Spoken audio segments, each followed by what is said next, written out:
안녕하십니까, 쫑쌤입니다. 오늘은 단국대하고 세종대 수리논술 전형에 대해서 자세하게 살펴보는 시간 가질게요. 자, 그럼 시작합니다. 첫 번째로 두 대학의 모집 개요하고 전형 방법에 대해서 살펴볼게요. 자, 단국대는 330명, 세종대는 345명을 뽑는데 단국대는 작년보다 조금 늘었고요. 세종대학은 몇 명 줄었어요. 원서 접수는 9월 10일부터 14일, 9월 10일부터 14일인데 그 접수 마감 시한에 촉박하게 접수하지 마시고 미리미리 결정하시고 빨리 접수하시는 게 마음 편하고 좋습니다. 두 대학 모두 반영 비율은 논술 70에 교과 30으로 동일하고요. 최저 학력 기준이 달라요. 단국대는 최저가 없고 세종대는 두 개합 5에 탐구를 반영할 때, 과학 탐구를 반영할 때는 그 중에 상위 한 과목, 잘 본 과목을 반영하면 된다. 그런데 세종대 최저가 얘가 약한 듯 하면서도 실제로 세종대 지원자들은 이 최저학력 기준에 못 맞춰서 시험 보러 못 간 학생들이 꽤 많습니다. 그래서 여러분도 9월 평가원으로 9월 평가원 성적으로 안정적으로 두 개합오를 맞추시거나 한 등급 정도 모자란 분들이 지원하는 게 좋겠죠. 자, 교과의 반영 방법은 단국대랑 세종대는 국수 영탐을 반영하는 건 똑같은데 단국대는 특이하게도 과목별 반영 비율이 좀 달라요. 그래서 국어 20, 수학 30, 영어 30, 과학 20이어서 수학과 영어의 반영 비율이 상대적으로 높고요. 재학생은 3학년 1학기까지만 졸업생은 3학년 2학기까지. 이 재학생은 3학년 1학기, 졸업생은 3학년 2학기까지는 상당히 많은 대학들이 이렇게 반영을 합니다. 한편 세종대는 진로 선택 과목을 포함하는 것도 특이할 만한 점이고 재학생, 졸업생 공이 3학년 1학기까지만 반영을 합니다. 그리고 등급별로는 단국대는 1등급이 100, 2등급 99, 98, 97, 96, 95 이처럼 등급 간의 점수가 거의 없어요. 세종대도 마찬가지예요.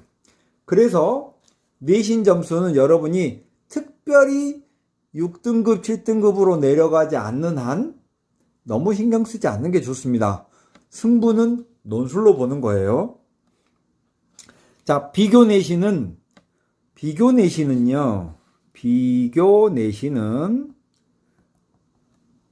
내신 성적을 반영하기가 좀 곤란한 경우, 즉 졸업한 지 오래됐거나 어느 한 학기의 성적이 없거나 이런 검정고시거나 이런 학생들은 논술 성적으로서 대체하겠다라는 그런 내용이에요. 그러니까 예를 들면 세종대 같은 경우에 2016년 2월을 포함한 그 이전에 졸업한 사람들은 논술 시험을 잘 보면 합격한다는 거죠. 내신이 전혀 의미가 없다라는 거예요. 두 번째 전형 일정을 살펴보시면 이 두 번째 전형 일정 상당히 중요합니다. 왜냐하면 단국대는 11월 21일 날 보죠. 근데 이 11월 21일 날 보는 대학은 단국대만 있는 게 아니고 경희대도 있고요. 동국대도 있고 성균관대도 있고 가톨릭대도 있고요. 덕성여대도 있죠. 그래서 11월 20일인 토요일과 더불어서 대학들이 논술 시험을 가장 많이 집중해서 보는 시기예요. 그래서 단국대에 지원하는 게 세종대에 지원하는 것보다 경쟁률 측면에서는 좀 유리합니다. 경쟁률 측면에서는 단국대가 세종대보다 유리하다. 조금 유리하다라는 거죠. 그 논술을 지원할 때 대학 시험이 언제 있는지 몇 시에 있는지 이건요 상당히 중요한 요소예요. 이건 다음에 한번 정리해서 여러분께 말씀드리도록 하겠습니다. 자, 그 다음에 세 번째 시험 정보를 보시면 단국대하고 세종대는 둘 다 120분 시험을 봅니다. 출제 범위도 비슷한데요. 단국대는 120분 동안 수학의 두 문제를 보고 각 문항당 소문항이 2개 내지는 2개 내지 3개쯤 있어요. 이에 반하여 세종대는 수학이 3문항 보며 각 소문항당 평균 3개 있습니다. 총 그러니까 9문제쯤 되고요. 단국대는 5문제나 6문제쯤 되죠. 세종대가 바쁘겠네요. 게다가 단국대는 보통 풀이형 문제가 내요. 즉 무엇의 답을 구하라 라는 문제를 내는데 반하여 세종대는 전부 그러는 건 아니지만 증명형 문제를 절반 정도 냅니다. 무엇에 대하여 논하시오. 증명하시오. 그래서 난도는 세종대가 더 높아요. 그렇지만 두 대학의 공이 네임밸류에 비해서 논술의 난도가 상당히 높은 대학입니다.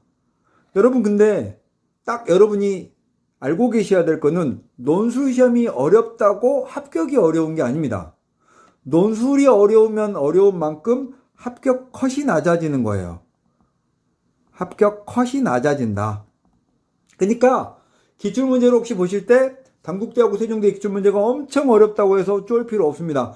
그만큼 어려운 만큼 합격 컷이 낮아지고 단국대나 세종대에 지원한 학생들은 단국대 가면 좋겠다 하는 단국대의 정시 성적에 미치지 못한 학생들이 지원하는 걸 잊지 마세요. 다 여러분만의 성적을 가진 학생들이 엄청 많이 지원을 합니다.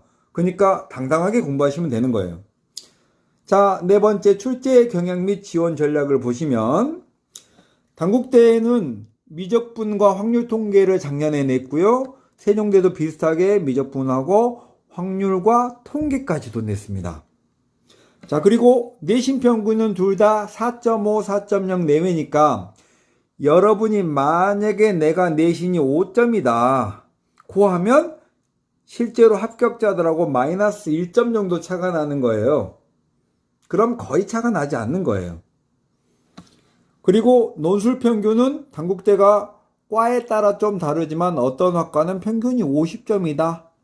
합격자의 평균이 50점이라는 건 컷은 40점대일 수 있다는 거죠. 세종대도 마찬가지예요. 두 대학 제가 여러 번 강조드렸지만 논술 시험이 어렵다. 그래서 합격 컷이 낮다. 자, 단국대는 경쟁률이 원래 높아야 됨에도 불구하고 낮은 이유는요. 단국대는 이제 사람들이 인서울로 보지 않습니다. 그래서 단국대는 선호가 점점 약해져요. 인서울이 분명히 아니게 됐죠. 이에 반하여 세종대는 실질 보통 표면적인 경쟁률, 응시 경쟁률 25대 1인데 실질 경쟁률이라는 건 최저를 충족한 학생의 비율이에요. 25대 1에서 7대 1이면 거의 4명 중에 3명은 시험장에 안 갑니다. 최저를 못 맞춰서. 그러니까 세종대 같은 2개 합 5 정도의 최저가 있는 대학에 지원할 때는 논술만큼 중요한 게 최저를 충족하느냐의 여부입니다. 여러분이 9평에서 예를 들면 2개 합 5를 맞추셨거나 아니면 2개 합 6 정도에서 한 칸만 노력하면 되는 정도일 때 세종대를 지원하면 좋고 이 2개 합 5에는 수학이 포함되는 게 좋아요. 꼭 포함해야 된다는 뜻은 아니지만 수학이 포함되면서 2개 합 5를 맞추는 게 합격 확률은 당연히 높습니다. 왜냐면 수학 논술을 보기 때문이죠. 수학은 예를 들면 4등급인데 4나 5등급인데 국어랑 영어로 국어랑 탐구로 최저를 맞췄다는 건 맞췄지만 역시 또 별로 의미가 없는 거예요. 논술 실력이 부족하니까요. 자, 이해되셨죠? 밑에도 그런 말을 썼습니다. 최저가 있는 대학들은 최저에 의해서 자연적인 실질 경쟁률이 감소합니다. 라고 했고, 두 대학을 지원할 때는 여러분의 정시 성적이 어느 정도 되느냐, 내가 저 대학이 지원할 만한 대학이냐라는 걸 따져서, 즉 세종대는 정시의 합격 100분위가 국수탄 평균 80% 내외이니까 여기에 조금 미치지 못하는 한 77%, 6% 정도 되는 학생이 지원하면 딱 적당한 목표 대학인 셈입니다. 자, 이렇게 해서 두 대학의 논술 전형에 대한 심층 분석은 마치겠습니다. 여러분 고생하셨습니다.